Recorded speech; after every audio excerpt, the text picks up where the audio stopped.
자연, 곧 하나님이 이 세상을 창조하고 통치하는 기술인 자연, 은 인간의 기술, 아어츠에 의해 흔히 모방된다. 인간의 그 기술에 의해 인공적 동물을 만들 수가 있는 것이다. 그러나 기술은 여기에서 멈추지 않고 자연이 만든 이성적이고 가장 탁월한 작품이기도 한 인간조차 모방하기도 한다. 즉 커먼얼스라던가 국가 또는 라틴어로 키위타스라고 칭하는 위대한 리바이어던을 창조하는데 이는 의심할 여지 없이 하나의 인공인간의 다름 아니다. 단지 이 인공의 인간은 자연인보다는 비교할 수 없게 크고 강하다는 특징이 있을 뿐 아니라 자연인을 보호하고 방위해주는 것이 그것의 목적이다. 그리고 또 개개의 구성원이 소유하고 있는 부와 재력이 이 인공적 인간으로서의 국가의 체력이며 국민의 안녕이 리바이어던이라고 일컫는 이런 국가의 임무인 것이다. 인간은 그 기술에 의해 인공적 동물도 만들 수 있는 것이다. 왜냐하면 생명이란 사지의 운동에 다름없고 그 운동의 시원이 내부의 중심적 부분에 있다는 사실을 생각해보면 모든 자동기계 예를 들면 시계처럼 태엽과 톱니바퀴에 의해 움직이는 기계 장치는 인공적 생명을 갖고 있다고 말할 수 있기 때문이다. 즉 심장이란 것은 태엽이, 신경은 선이, 관절은 톱니바퀴가 그 역할을 담당하게 되고 이 모든 부품이 제작자에 의해 의도된 운동을 전신에 부여하고 있는 것과 다르지 않다는 말이다.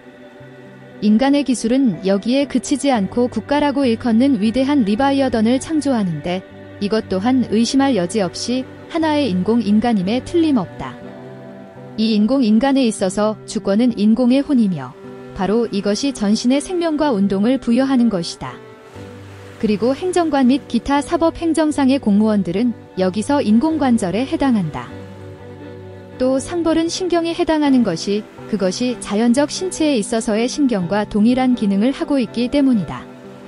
또 구성원 개개인이 소유하고 있는 부와 재보는 이 인공인간의 체력이며 국민의 안녕이 그의 임무인 것이다. 이에다가 이 인공의 리바이어던에게 있어서 알아야 할 필요가 있는 모든 사항을 제시해주는 고문관들, 카운슬러즈은 기억이며 공정과 법률은 인공의 이성이며 의지이고 화합은 건강, 폭동은 병통, 내라는 죽음의 병이다. 마지막으로 협약, 팩트, 과계약, 커버넌트은 정치체, 바디 팔러틱의 각 부분을 처음으로 만들고 모아서 결합하는 것으로 하나님이 이 세상을 창조할 때에 딘간을 만들지어다라고 선언한 명령과 유사한 것이다. 진리란 우리가 판단 행위를 할 때 판단을 구성하는 명사들, 네임즈의 옳은 배치 질서에 있는 만큼 정확한 진리를 탐구하는 자는 자신이 사용하는 모든 명사가 무엇을 의미하고 있는가를 기억하고 그것에 따라 옳게 배치하지 않으면 안 된다. 그렇게 하지 않으면 끈끈이에 걸린 새처럼 말의 올가미에 말려들어 벗어나려 버둥거리면 버둥거릴수록 말의 올가미에 감겨 들어간다. 바로 이런 이유로 하나님이 인류에게 하사하신 유일한 과학인 기하학에 있어서는 말의 의미를 정하는 일로부터 출발한다. 이렇게 말의 의미를 정하는 일을 사람들은 정의, 데퍼니션라고 부르고 이를 계산의 처음에 놓는다. 그러므로 진정한 지식을 열망하는 자에게는 과거의 저작자들이 내린 정의를 검토하여 그것이 엉성한 정의인 경우 이를 정정하고 자신이 새로운 정의를 부여할 필요가 있음이 명백할 수밖에 없다. 정의에 있어서 잘못이 있으면 계산이 진행됨에 따라 오류가 증가하여 결국에는 당치도 않은 부조리에 봉착하게 된다. 최후에 이를 발견한다 하더라도 처음부터 계산을 다시 하지 않으면 오류를 제거하는 것은 불가능한 일이 아닐 수 없다. 왜냐하면 단서에 오류의 뿌리가 있기 때문이다. 절대 주권을 변호할 수 있는 어떠한 이성적 원리도 있을 수 없다고 주장하는 사람들이 있다. 만일 이런 주권이 존재하였다면 이미 벌써 어디에선가 그것을 발견하였을 터인데도 우리는 일찍이 그런 절대 주권이 승인되었던가 부인되었던가 하는 국가를 알지 못한다는 것이 이들의 논지인 것이다. 이들의 논의가 틀린 것은 흡사 아메리카 야만인들이 자신들은 그만큼 잘 건축된 집을 본 적이 없다는 이유로 자재가 존속할 수 있는 한 견딜 수 있는 집의 건설을 위한 이성적 원리는 존재할 수 없다고 주장하는 것과 마찬가지이기 때문이다. 시간과 근로라는 것은 매일매일 새로운 지식을 생산하고 있다. 현재 인류의 탁월한 건축 기술만 하더라도 인류가 처음 건축이라는 것을 알고 나서도 아주 오랜 후에나 일부의 근면한 인간들이 모든 재료의 성질이며 기하학의 의거 형태와 균형의 다양한 효과에 관해서 오랫동안 연구한 결과 얻은 제2성적 원리로부터 도출된 것이다. 마찬가지로 국가 커먼웰스의 경우에도 이때까지 사람들이 만든 국가가 불완전하여 끊임없이 혼란으로 다시 추락하는 경향이 있었다고 할지라도 드디어는 근면과 성숙한 연구에 의해 뇌적 폭력이 개입하지 않는 한 영속할 수 있는 구조를 만들어내기 위한 이성적 원리를 발견해 내기에 이르렀다고 보아야 할 것이다. 우리가 감각, 센스이라고 부르는 것이 이 모든 사고의 근원이다. 왜냐하면 인간의 이성 안에 있는 개념은 그 어떤 것이나 최초에는 전체적으로 또는 부분적으로나마 감각기관을 통해 나타나고 포착되지 비가턴 아는 것은 없기 때문이다. 감각의 원인은 외적 물체 즉 외적 대상이며 이 대상이 각 감각의 고유한 기관을 미각이든가 촉각의 경우에는 직접적으로 시각이든가 청각, 후각의 경우에는 간접적으로 압박한다. 그리고 이 압박이 신경이나 기타 체내의 근육, 막을 통하여 내부로 전달되어 뇌수이며 심장에 이르게 되고 그 결과 심장이나 뇌수에서는 이 압박으로부터 해방되려고 하는 저항 내지 반대 압력으로서의 마음, 하어트의 노력 냈음이 발생한다. 그래서 이 노력은 그것이 외부로 향해져 있기 때문에 무엇인가 외적인 것으로 보이기 마땅하다. 다수의 사람이 하나의 인격으로 결합 통일되었을 때 이를 국가, 커먼웰스, 라틴어론 키위타스, 시비터스라고 부른다. 이렇게 해서 저 위대하고 가공할 괴물 리바이어던이 탄생하는 것이 다 아니 이보다는 차라리 영원불멸의 하나님 하에서 인간에게 평화와 방위를 보장해주는 지상의 신이 태어났다고 말해야 할 것이다. 그것이 지상의 신이라고 칭해져야 하는 이유는 이 국가에 거주하는 모든 개인으로부터 부여받은 그 권한에 의거하여 그는 자신에게 주어진 강대한 권력과 힘을 활용함으로써 국내의 평화를 유지하고 또 단결하여 외적에 대항하기 위하여 수많은 상이한 의지를 위협에 의하여 하나로 집결시킬 수 있기 때문이다. 그리고 그가 이러한 힘을 소지하고 있는 데에 국가의 본질이 있는 것이다. 인간에 관한 지혜는 서적을 통해서가 아니고 인간 자체를 읽음으로써 얻어지는 것이라는 격언이 요즘에 와서 왕왕 남용되고 있는 실정이다. 그런 결과 자신의 현명함을 다른 방법으론 입증할 수 없는 대부분의 사람들은 서로를 무자비할 정도로 음험하게 비난함으로써 자신이 인간에 관해서 읽어냈다고 생각하는 사항들을 과시하는데 대단한 쾌감을 느끼고들 있다. 그러나 우리 시대에 와선 이해되고 있지는 않지만 노력을 마다하지 않으면 인간이 서로를 읽어내는 것을 배우는데 참으로 유익한 격언이 있다. 즉, 너 자신으로부터 읽어라, 너스티프썸 라는 격언이 바로 그것이다. 이 격언이 우리들에게 가르치는 바는 오늘날 오해되고 있는 바와는 달리 한 인간의 사고며 정념은 다른 인간의 그것과 유사하기 때문에 사람이 자신의 내부를 깊이 응찰하게 되면 예를 들어 자신이 사유하고 고찰하고 추론하고 희망하고 두려워할 때 과연 무엇을 하고 또 무엇에 근거하여 그렇게 하고 있는가를 고찰한다면 동일한 경우에 다른 모든 사람의 사고며 정념도 그로부터 미루어 독해내지 알아낼 수 있다는 사실이다. 내가 여기서 말하는 정념의 유사라는 것은 욕구, 공포, 희망 따위가 온갖 인간에게 마찬가지라는 것이지 정념의 대상이 유사하다는 것은 아니다. 무엇을 정념의 대상으로 할 것인가는 개개의 인간의 소질이며 받은 교육에 따라 다르게 마련이고 또 이 문제는 극히 용이하게 우리들의 지식 범위 밖에 놓여 있기 마련이다. 따라서 오늘날처럼 허위와 기만과 사기와 오류로 가득 찬 교설에 의해 오염되고 뒤죽박죽이 된 인간 마음의 제 특성은 마음을 탐구하는 자만이 읽어낼 수 있는 그 무엇인 것이다. 물론 우리들은 종종 사람들의 행위로부터 그들의 의도를 발견하기도 한다. 그러나 자기 자신의 행위와 비교해 보지도 않고 또 사정을 변화시키는 다양한 조건을 구별하지도 않은 채 타인의 행위의 의도를 알려고 시도하는 것은 마치 열쇠 없이 아무 문을 해독하려는 것과 같은 가지의 일이 아닐 수 없다. 해독하는 자가 선인이든가 악인이든가에 따라 지나치게 믿어버리든가 망설이든가 한 결과 판독이 헷갈리는 것이 대부분의 경우다. 그러나 사람이 타인을 그 행위에 의해서 아무리 완전히 알 수 있다 하더라도 그 알미 쓸모가 있는 것은 지극히 적은 그의 지인에 한정되어 있기 마련이다. 한 국가의 국민 전체를 통치하려고 하는 수준의 인간은 자기 자신의 안에서 발견되는 이런저런 개별적인 인간이 아니고 인류 전체를 읽어내지 않으면 안 된다. 이런 일이 얼마나 난해하고 어떠한 언어 혹은 과학을 배우는 것보다 어렵다 할지라도 나는 나 자신의 독해법을 이론정연하고 명료히 기술해 보련다. 그렇게 하면 다른 사람에게 남는 노고는 단지 그 자신 역시 자신의 안에서 동일한 것을 발견하지 않을까를 검토해보는 정도가 될 것이다. 그도 그럴 것이 이런 종류의 학설은 그 이외의 논증이 있을 수가 없으니까 말이다. 국가, 카머넬스의 정의, 데퍼니션 국가란 하나의 인격, 퍼선으로서 다수의 인간이 상호계약에 의해 스스로가 그 인격이 하는 행위의 본인, 오서이 되며 그 목적은 그 인격이 공동의 평화와 방어에 필요하다고 생각할 때 다수의 모든 힘과 수단을 적절히 이용할 수 있도록 하는 데 있다. 그리고 이 인격을 담당한 자를 주권자, 사베이레인, 나칭하며 주권, 사브린 파워를 가지고 있다고 말한다. 그리고 그 이외의 모든 인간은 그의 국민, 서브젝트이라 부른다. 사람이 무릇 계약을 맺을 때 그의 권리를 양도하거나 포기하게 되는데 이때 양도자의 입장에서는 교환적으로 그에게 양도되어질 어떤 권리 혹은 그것에 걸맞은 그 자신이 희망하는 그 어떤 이익이 고려되기 마련이다. 왜냐하면 그것은 의지적 행위이고 대저의지적 행위란 어떠한 사람의 경우에도 그 목적이 자기의 이익 추구에 있기 때문이다. 그러므로 어떠한 말이나 혹은 그 밖에 어떠한 기표로도 포기 내지는 양도되었다고 해석할 수 없는 어떤 권리가 모든 인간에게 남아있을 수밖에 없는 법이다.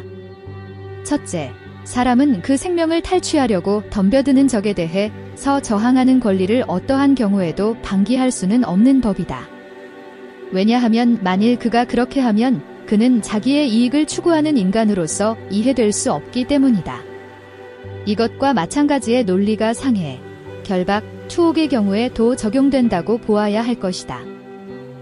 이런 경우의 인내가 타인이 투옥되고 상해를 입는 것을 방치하는 경우의 인내와는 전혀 다른 것은 우선 어떠한 이익도 수반하지 않을 뿐만 아니라 게다가 또 타인이 폭력으로 자신을 압박할 때 자신을 살해하려는 의도로 그러는지 아닌지를 알 수가 없기 때문이기도 하다. 그리고 마지막으로 이러한 권리의 양도 혹은 방기가 행하여지는 동기 내지 목적은 살아있는 나 자신의 안전 보장에 있다. 결국 나의 안전 보장이란 내가 삶을 유지해 갈 수 있는 수단을 확보해 가는 것에 다름없는 것이다. 따라서 설사 인간이 말이나 또는 그 밖의 기표에 의해 이 목적을 방기하는 것을 의도하고 있는 것처럼 보이는 경우라 할지라도 그것이 결코 그의 의도 내지 의지였었다고 해석되어서는 안 된다. 그런 말이나 행위가 어떻게 해석될 것인가에 관해서 그가 단지 무지했었음에 지나지 않을 뿐인 것이다. 거듭하여 말하거니와 주권자에 대한 국민의 동의는 다음의 말에 포함되어 있다. 나는 주권자의 모든 행위를 승인하고 나 자신의 것으로 한다. 이 말에는 국민이 본래 이전부터 가지고 있던 자연적 자유에 대한 그 어떠한 제한도 포함되어 있지 않다. 주권자가 나를 죽이려 하는 것을 막을 수 없어 허용하는 일은 있어도 그가 명령한다고 해서 내가 반드시 자살해야 할 의무가 있는 것은 아니다. 사실 죽이고 싶다면 나와 나의 동료를 죽여도 좋아라는 것과 내가 스스로 나 자신과 내 동료를 죽여 없애버리겠다는 것은 전혀 별개의 일이 아닐 수 없다. 이상으로부터 다음과 같은 결론이 도출된다. 주권자로부터 위험한 또는 불명예스러운 직무를 수행하도록 명령받았을 경우 명령받은 자를 구속하는 것은 복종의 말이 아니고 그 행위의 목적에 의거하여 판단되어야 할 의도이다. 그리고 같은 근거에 의해서 한 사람이 일개 병사로서 적과 싸우도록 명령받았을 때 그가 거부하면 주권자가 사형으로서 그를 처벌할 수 있는 권리를 갖고 있다고 하더라도 많은 경우 그는 여전히 거부하는 것이 허용되고 있을 뿐 아니라 그것이 결코 부당한 것도 아니다. 예를 들면 그가 자기 대신에 유능한 병사를 내보내게 할 수 있는 경우가 그러하며 이런 경우 사실 그는 국가에 대한 의무를 방기하고 있는 것도 아니다. 또한 이러한 위험한 의무는 기대할 수 없는 여성뿐만이 아니고 여성적이며 유약한 남성에 관해서도 태어나면서 겁쟁이라는 이유로 동일한 것이 인정되어야 할 것이다. 자연 곧 하나님, 기독교의 신, 이 세상을 창조하여 통치하는 기술 등 인간의 기술에 의해 종종 모방된다. 실제로 인간은 그 기술에 의해 인공적 동물조차 만들어낼 수 있는 것이다. 더욱이 이 기술은 자연이 지어낸 가장 뛰어난 이성적 작품인 인간조차도 모방해내고 있는 것이다. 즉 커먼헬스, 카먼헬스 또는 국가, 스테이트 또는 라틴어로 키위타스, 시비터스라 부르는 위대한 리바이어던을 창조하는데 이는 의심할 여지 없이 하나의 인공인간에 지나지 않는다. 단지 이 인공인간은 자연인보다는 비교할 수 없을 정도로 강대하며 자연인을 보호하고 방위하는 것을 목적으로 하고 있다. 종교, 미신, 참 종교, 머리로 가상되었든가 이야기로부터 상상된 어떤 보이지 않는 권능, 파워에 대한 공포가 공권력에 의해 허용되게 되면 이는 종교이고 허용되지 않으면 이는 미신이다. 그리고 상상된 권능이 참으로 우리가 상상한 그대로이면 이를 참 종교라고 한다. 자연은 인간을 심신의 모든 능력에 있어서 평등하게 만들었다. 때때로 다른 사람들보다도 분명히 육체적으로 강하고 정신적으로 기민한 사람이 발견되기도 하지만 실은 모든 능력을 종합하여 보면 개인차라는 것은 매우 근소하여 어떤 사람이 요구할 수 없는 이익을 다른 사람이 요구할 수 있는 정도의 차는 결코 아니다.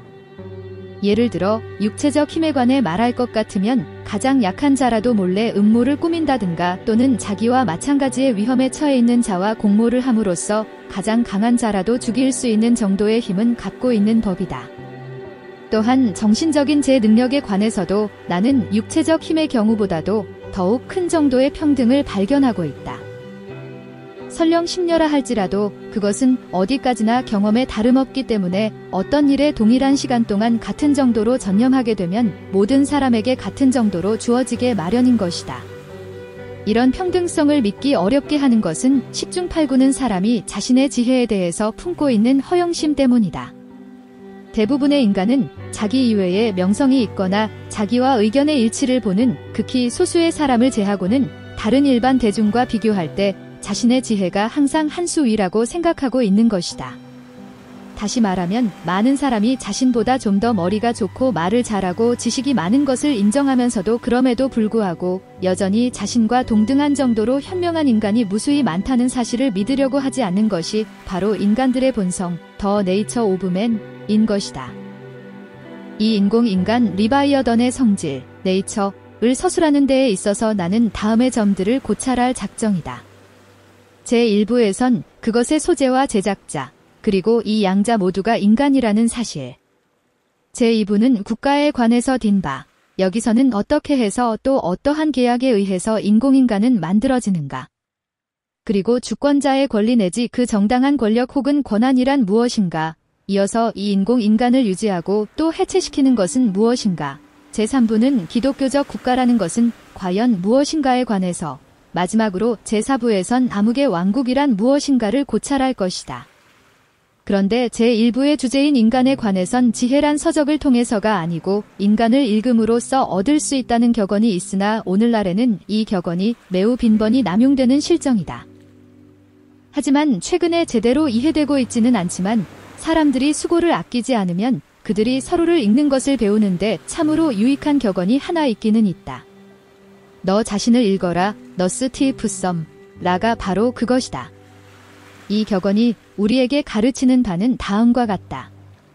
한 인간의 사고며 정념은 다른 인간의 그것과 유사하기 때문에 사람이 자기 자신의 내부를 깊이 성찰하면 예를 들어 자신이 생각하고, 숙고하고, 추론하고, 희망하고, 두려워할 때 무엇을 하고 있는가 또 무엇에 근거해서 그렇게 하고 있는 것인가를 고찰한다면 같은 경우에 있는 다른 모든 사람의 사고며 정념을 자기 자신의 거기로부터 읽어내고 알 수가 있다는 사실이다.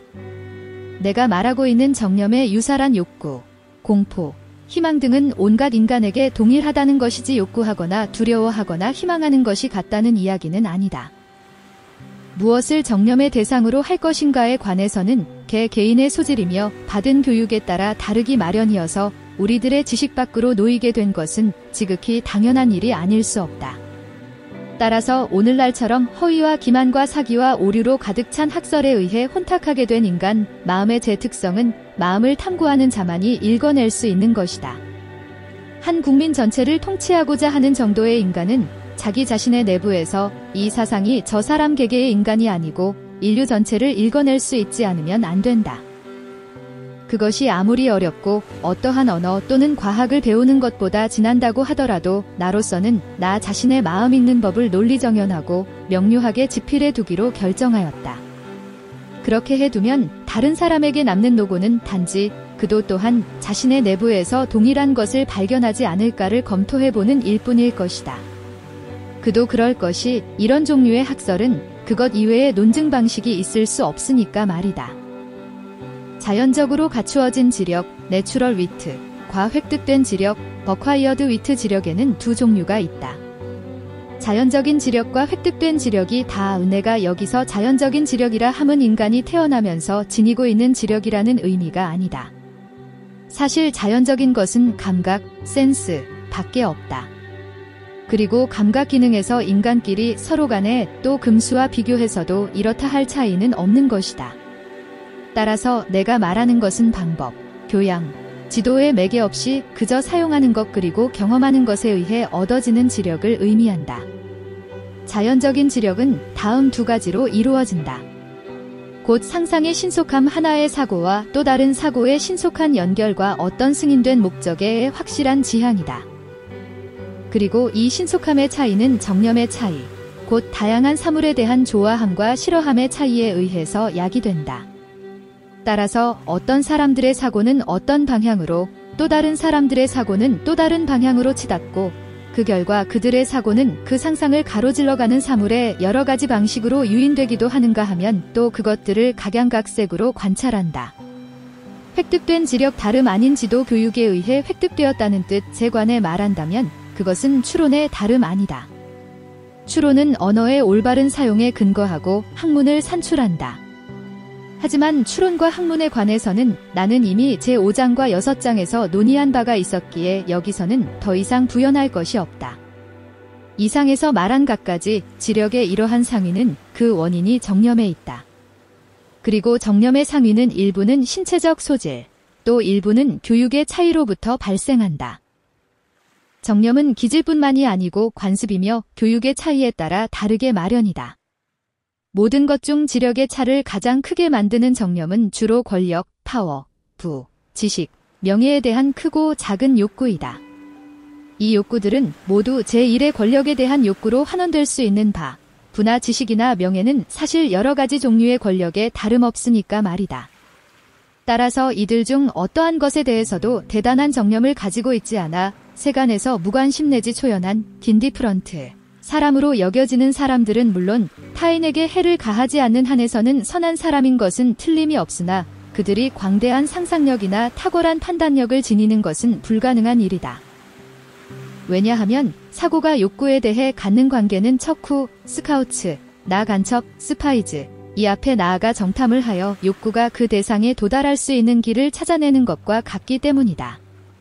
바로 이와 같은 사고와 욕구의 관계에서 정신적 운동의 모든 일관성, 스테디니스과 신속성, 퀵니스이 연유한다. 전혀 욕구가 없는 것이 죽음인 것처럼 정념의 미미함은 바로 지둔, 덜리스로 귀착된다.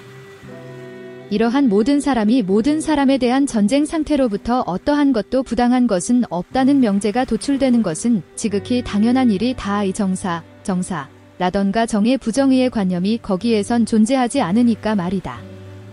공통의 권력이 존재하지 않는 곳에 법이 있을 수 없고 법이 존재하지 않는 곳에 옳지 못한 것은 있을 수가 없으니까 말이다. 힘과 사기는 전쟁에 있어서 없어서는 안 되는 주요한 두 가지의 미덕이다. 정의와 부정의는 육체나 정신 어느 쪽의 기능도 아니다. 만일 정의, 부정의가 육체나 정신 어느 쪽의 기능이라고 한다면 그 사람은 천상천하 유아독존의 존재일 것이며 그의 정념이나 감각 역시 이 고립 존재 안에 한정된 그 무언일 수밖에 없을 것이다. 따라서 이 모든 관념은 고립된 존재로서가 아니고 사회적 존재로서의 인간에 관한 성질이다. 이상에서 서술한 상태의 필연적 결과로서 거기에선 재산권, 지배권이 있을 수 없으며 따라서 나의 것과 너의 것의 구별도 있을 수 없는 것이다. 각자가 자신이 획득할 수 있는 것만이 각자의 것이며 그러나 그것도 각자가 그것을 보지할 수 있는 기간 동안만이 그의 것인 것이다. 이상에서 우리는 인간이 실제로 자연 상태에 처하게 되었을 때 필연적으로 나타나는 비참한 생존 조건에 관해 충분히 논구하였다. 물론 인간은 이런 극악한 상태에서 벗어날 수 있는 가능성을 갖고 있으며 그 가능성의 일부는 정념에 또 일부는 그의 이성에 있다. 타인의 재난에 대해 느끼게 되는 슬픔을 연민, 피티이라고 부르는데 이것은 동일한 재난이 자신에게도 닥칠지 모른다는 상상에서 생겨난다. 따라서 동정, 컴패션이라고도 부를 수 있으며 오늘날의 표현법을 빌려 말한다면 공감, 펠로필링이라고도 할 수 있다. 따라서 거대한 사악에서 오는 재난에 대해서는 가장 선량한 인간도 최소의 연민밖에 표시하지 않는다. 또 그러한 재난에서 자기 자신이 가장 멀리 떨어져 있다고 생각하는 사람의 경우 연민을 느끼는 것은 매우 드문 일이다. 타인의 재난을 경시하거나 느끼지 못하는 것을 일반적으로 잔혹, 크루엘티이라고 부르고 있는데 이것은 자신의 운명의 안전함으로부터 기인한다. 왜냐하면 나 홉스는 만일 자기 자신은 별개의 운명을 지니고 있는 것이 아니라면 타인의 재난에서 슬픔이 아니고 쾌감을 느낀다는 것은 불가능한 일이라고 생각하기 때문이다. 정념 중에서 인간으로 하여금 평화를 지향케 하는 정념으로는 죽음에 대한 공포, 결적한 삶을 영위하는 데 필요한 것을 추구하는 의욕, 근로에 의해서 이러한 것들을 획득할 수 있다는 희망 등을 들을 수 있다. 또 인간은 이성의 시사에 따라 서로가 동의할 수 있는 평화의 적절한 조항을 생각해낸다. 이와 같은 조항을 자연법이라고도 칭한다. 나는 다음 장에 걸쳐 이에 관해 상세히 논할 작정이다. 제6장 일반적으로 정념이라 부르는 의지적 운동의 내적 발단에 관해서 또한 그 표현으로서의 어법에 관해서 동물에는 그들 특유의 두 종류의 운동이 있다. 하나는 생명적이라 부르는 것으로서 출생과 더불어 시작되어 간단 없이 생애를 통해 계속된다. 예를 들면 혈액순환, 맥박, 호흡, 소화, 영양 섭취, 배설 등의 운동이다. 이와 같은 운동에는 상상력의 개입이 필요 없다. 또 다른 하나는 동물적 운동으로서 이것은 또한 의지적 운동이라고도 부른다. 곧 우리가 두뇌 속에서 먼저 상상하고 나서 그대로 걷거나 말하거나 수족을 움직이는 운동이다. 감각이란 우리가 보고 듣는 대상의 운동에 의해 야기되는 육체 안의 제 기관 내지 제 부분의 운동이며 상상이란 감각에 의해 야기되었던 운동의 잔해에 지나지 않는다. 이에 대해선 이미 제1장과 제2장에서 논한 바가 있다.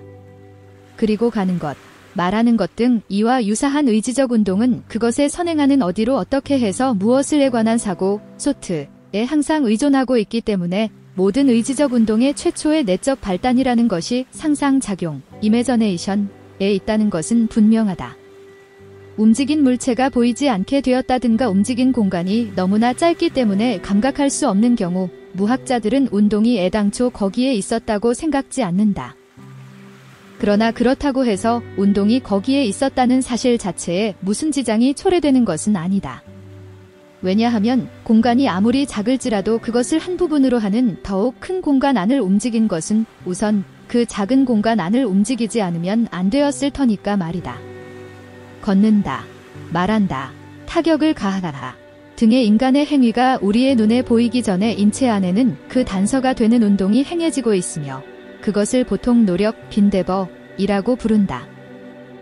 우리가 물리학 다음에 이르는 과학 학문툰 욕망, 혐오, 사랑, 자비, 희망, 공포, 분노, 경쟁심, 질투 등 정신의 운동을 고찰하게 되는 도덕 철학이다. 이 학문에서 이런 정신의 운동들이 무엇이 원인이 되어 발생하였고 또 그 자체가 원인이 되어 무엇을 발생시킬 것인가를 연구하는 것이다. 이러한 현상들이 왜 물리학 다음에 연구되어야 하는 이유는 그것들 모두의 원인이 감각과 상상 기능에 있으며 감각과 상상 기능이야말로 물리학 연구의 주제이기 때문이다. 자연 철학과 정치 철학은 서로 맞물려 하나의 전체를 이루는 것이 매우 어렵기 때문에 그것들은 갈라놓을 수도 있다. 왜냐하면 정신의 여러 가지 운동의 원인은 과학 추론에 의해서 알 수 있을 뿐만 아니라 각자가 노력하여 자신의 내부에서 이 운동을 관찰한 경험에 의해서도 알 수 있기 때문이다. 한 인간의 사고며 정념은 다른 인간의 그것과 유사하다. 그러므로 사람이 자기 자신의 내부를 깊이 관찰하게 되면, 즉 예를 들면 자신이 생각하고, 고려하고, 오파인, 추론하고, 리전, 희망하고, 두려워할 때 무엇을 하고 있는 것인가 또 무엇에 근거하여 그렇게 하고 있는 것인가를 고찰하게 되면 같은 경우에 있는 다른 모든 사람의 사고며 정념을 자기 자신의 경험으로부터 유추하여 읽어내고 알 수 있는 법이다. 감각의 자연적 원인을 아는 일은 당장 꼭 필요한 일이라고 할 수 없다. 게다가 이에 관해서는 이미 다른 저술에서 상론한 바가 있다. 그러나 나의 현재의 방법에 온전함을 주기 위해선 이번에는 단지 간략하게만 서술해 보겠다. 감각의 원인은 외적 사물, 즉 대상이다. 대상은 각 감각의 고유한 기관을 미각이나 촉각처럼 직접적으로 또는 시각, 청각, 후각처럼 간접적으로 압박한다.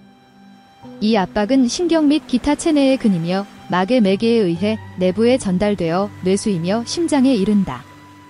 그 결과 거기에는 이 압력으로부터 해방되려는 저항 내지 반대 압력 또는 마음의 노력, 빈대버이 발생한다. 이 노력은 외부로 향해 있기 때문에 마치 어떤 외부의 것처럼 보인다.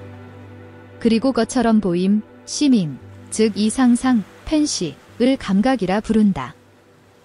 또 이 감각은 눈에 관해서는 빛 또는 그려진 색채, 귀에 관해서는 소리, 콧구멍에 관해서는 냄새, 혓바닥과 입천장에 관해서는 맛, 신체의 여타 부분에 관해서는 뜨겁다, 차다, 딱딱하다, 연하다 등 우리가 촉각에 의해 식별할 수 있는 성질에 있다.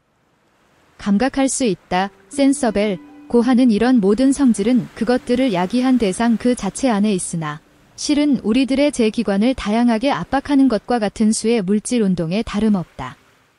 압박받는 우리들의 내부에 있어서도 그것들은 다양한 운동 이외에 아무것도 아니다. 왜냐하면 운동은 운동 이외에 다른 어떠한 것도 발생시키지 않기 때문이다. 그러나 그런 것들이 우리 앞에 현상, 어피런스, 이 될 때에는 그것들은 상상, 펜시이며 이것은 깨어있을 때나 꿈에 볼 때나 마찬가지다.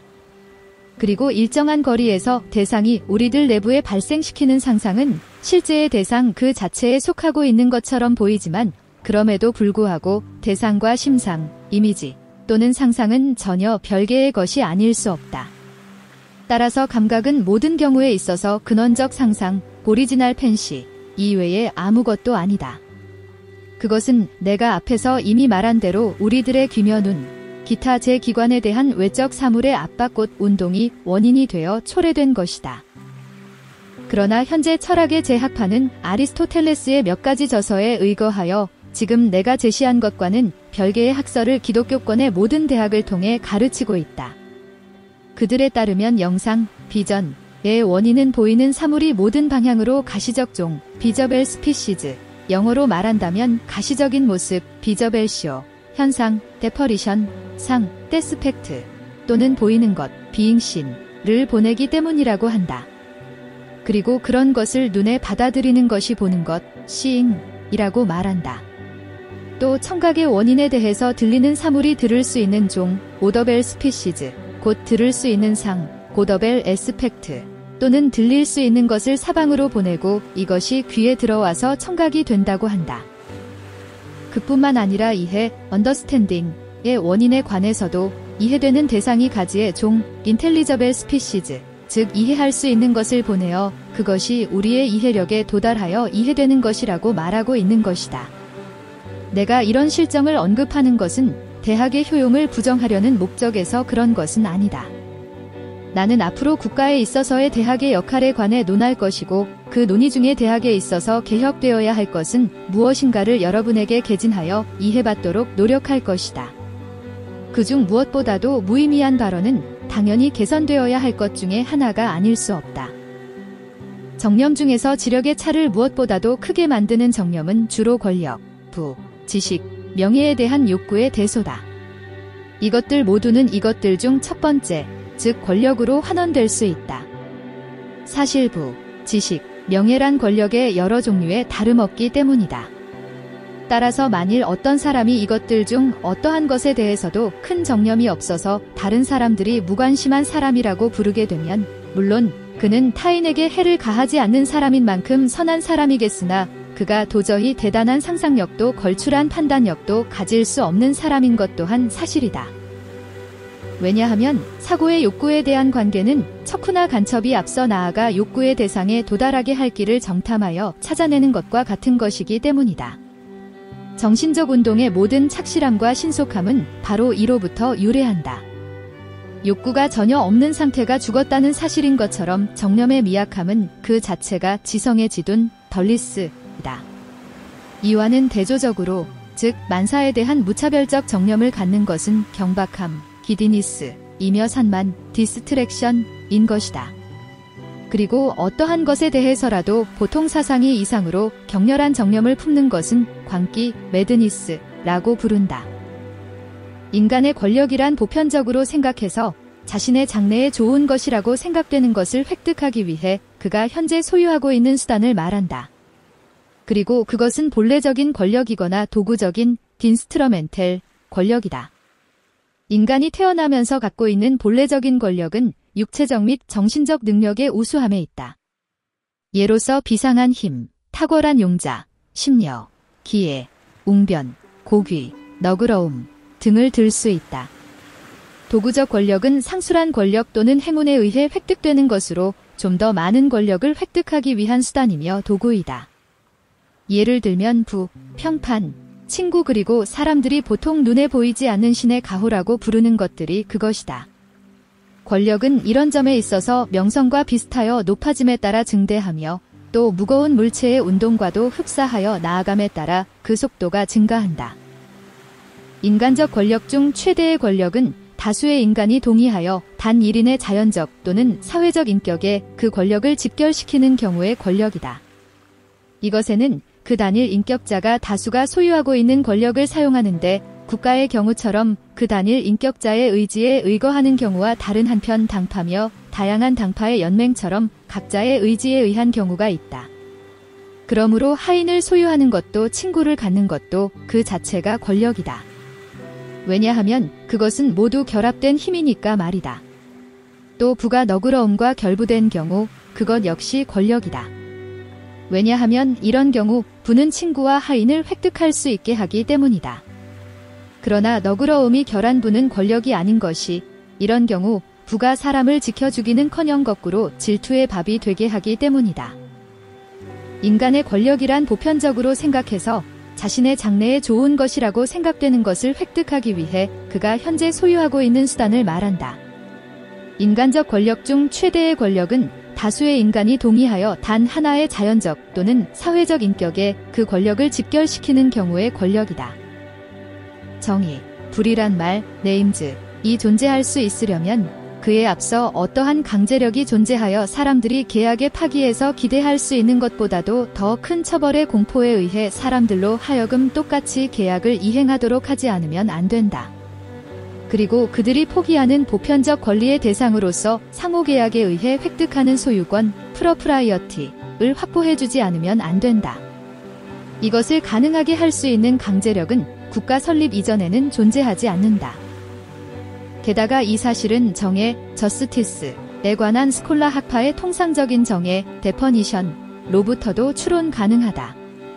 그들에 의하면 정의란 각자에게 각자의 것을 주려 하는 끊임없는 의지이다. 따라서 자기 자신의 것, 즉 소유권이 없는 곳에는 불의는 없다. 그리고 어떠한 강제력도 수립되지 않은 곳, 즉 국가가 없는 곳에는 소유권은 없다. 만인이 만물에 대한 권리를 갖고 있기 때문이다. 그러므로 국가가 없는 곳에는 어떠한 일도 부당하지 않다. 저술가들이 일반적으로 유스 나투랄레, 주즈 내처렐라고 부르는 자연권, 라이트 오브 네이처 이란 각자가 자기 자신의 자연 즉 생명, 라이프를 유지하기 위해서 자신의 권력을 자신이 원하는 대로 사용할 수 있는 각자가 갖고 있는 자유, 리버티를 말한다. 따라서 그것은 각자가 자기 자신의 판단과 이성 안에서 그 목적에 가장 적당한 수단이라고 생각되는 모든 것을 행하는 자유인 것이다. 그리고 자유란 그 말의 본래의 의미에 따르면 외적 장애의 부재가 없음로써 이해된다. 이런 장애는 사람이 그 의도하는 바를 행하는 힘 권력대의 일부를 흔히 박탈할 수는 있으나 그가 그의 판단과 이성에 따라 그에게 남아있는 힘을 사용하는 것은 저지할 수 없다. 그리고 인간의 자연 상태는 앞장에서 이미 언명한 대로 모든 사람이 모든 사람에 대한 전쟁 상태이다. 이런 경우 각자는 자신의 이성에 의해서만이 통치될 뿐이며 따라서 각자가 자신의 생명을 사방의 적에게부터 방어하고 유지해 나가기 위해서는 그것에 도움이 되는 것이라면 이용하지 못할 것이 없는 것이다. 이런 상태에서는 인간은 누구라도 모든 것에 대한 권리뿐만 아니라 서로 간의 육체에 대한 권리까지도 갖고 있는 것이다.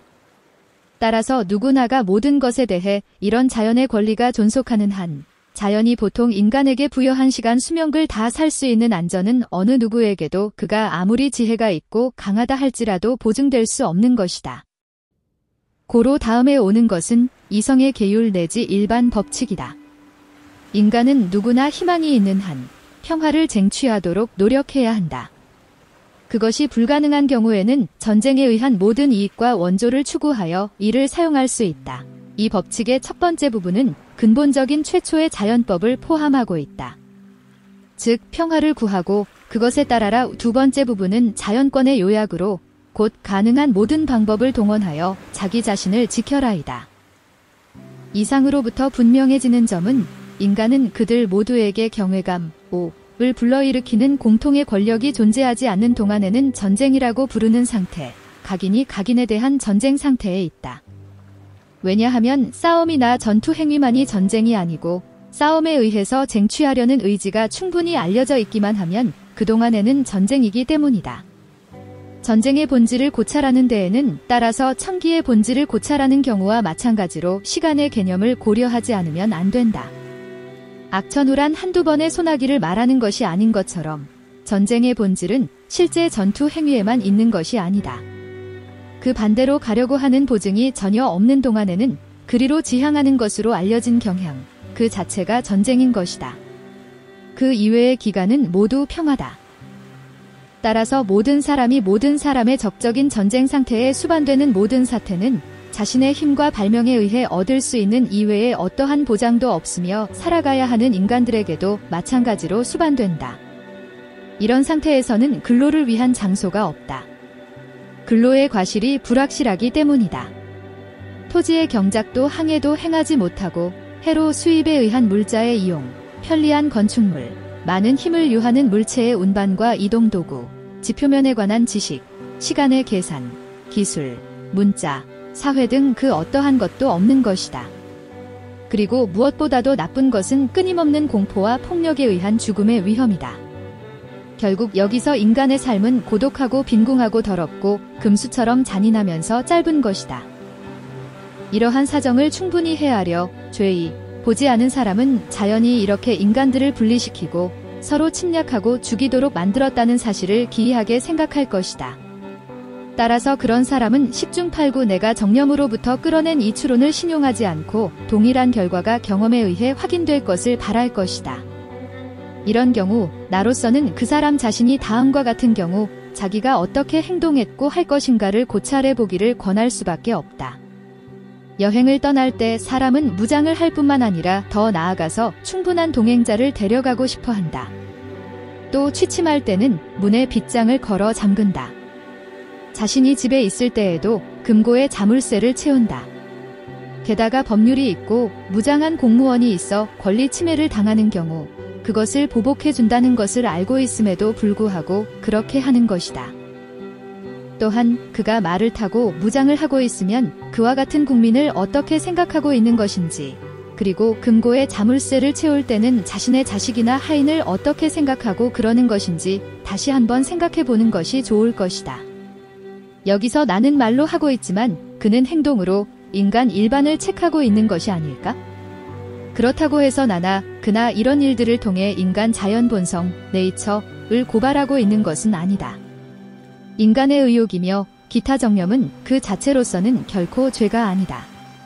그런 정념들로부터 유래하는 행위 역시 그것을 금하는 법의 존재를 인간이 알기 전까지는 죄가 아니다.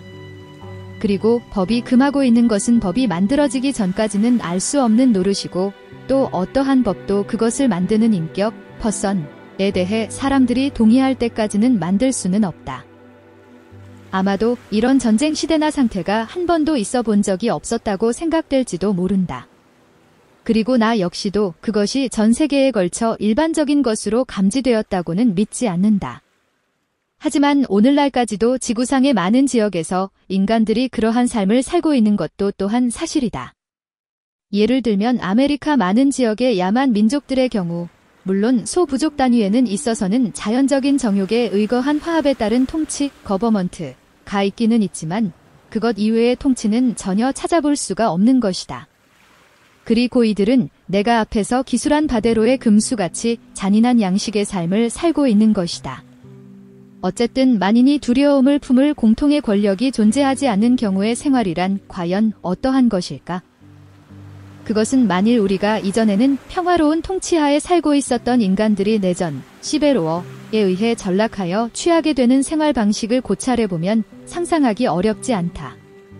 설사 개개인들이 서로 간의 전쟁 상태에 있었던 시기가 결코 없었다 할지라도 모든 시대에 있어서 왕이며 주권 소유 인격들은 그들의 독립성 때문에 서로 간에 끊임없이 질투하고 무기를 겨냥하며 상대의 모습을 응시하는 것이 마치 검투사가 자세를 취하는 것과 같았다. 즉, 왕국 국경의 요새, 수비병, 총포, 그리고 인접국에 대한 부단한 첩보와 첩자, 이런 모든 존재는 사실 전시체제에 다름없는 것이다. 단지 그렇게 함으로써만이 국민의 근로는 유지될 수 있고 또 개개인의 자유에 수반되는 저 비참함은 그것으로 인하여 발생하지 않는 것이다.